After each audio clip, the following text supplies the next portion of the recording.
بسم اللہ الرحمن الرحیم۔ السلام علیکم۔ حضرت سلیمان علیہ السلام کی موت کا عجیب واقعہ اور بیت المقدس کی جنات سے تعمیر کا واقعہ آج میں آپ کے ساتھ شیئر کروں گی۔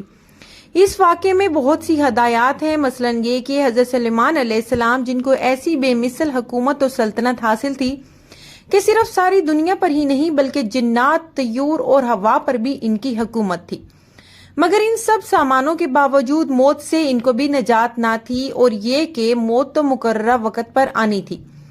بیت المقدس کی تعمیر جو حضرت داؤد علیہ السلام نے شروع کی، پھر حضرت سلیمان علیہ السلام نے اس کی تکمیل فرمائی۔ اس میں کچھ کام تعمیر کا باقی تھا، اور یہ تعمیر کا کام جنات کے سپرد تھا جن کی طبیعت میں سرکشی غالب تھی۔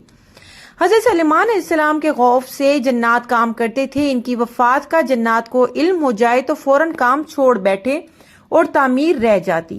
اس کا انتظام حضرت سلیمان علیہ السلام نے باذن ربانی یہ کیا ہے کہ جب دنیا سے پردے کا وقت آیا تو اس کی تیاری کر کے اپنی محراب میں داخل ہو گئے جو شفاف شیشے سے بنی ہوئی تھی۔ باہر سے اندر کی سب چیزیں نظر آتی تھیں، اور اپنے معمول کے مطابق عبادت کے لیے ایک سہارا لے کر کھڑے ہو گئے کہ روح پرواز کرنے کے بعد بھی جسم اس عصا کے سہارے اپنی جگہ جمع رہے۔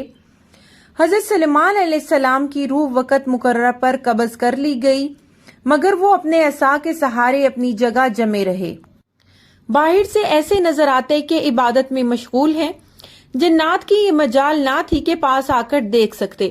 وہ حضرت سلیمان علیہ السلام کو زندہ سمجھ کر کام میں مشغول رہے، یہاں تک کہ سال بھر گزر گیا اور تعمیر بیت المقدس کا بقیہ کام پورا ہو گیا تو اللہ تعالیٰ نے گھن کے کیڑے کو، جس کو اردو میں دیمک کہا جاتا ہے، عصائے سلیمانی پر مسلط کر دیا۔ دیمک نے عصا کی لکڑی کو اندر سے کھا کر کمزور کر دیا۔ عصا کا سہارا ختم ہوا تو سلیمان علیہ السلام گر گئے۔ اس وقت جنات کو ان کی موت کی خبر ہوئی۔ یہ قصہ قصص الانبیاء سے نقل کیا گیا ہے۔ ویڈیو پسند آئے تو پلیز چینل کو سبسکرائب کرنا نہ بھولیں، بیل نوٹیفیکیشن کو آن کر دیں تاکہ میری آنے والی ہر نئی ویڈیو آپ تک بر وقت پہنچتی رہے۔ ویڈیو دیکھنے کا شکریہ۔ جزاکم اللہ خیرن کثیرا۔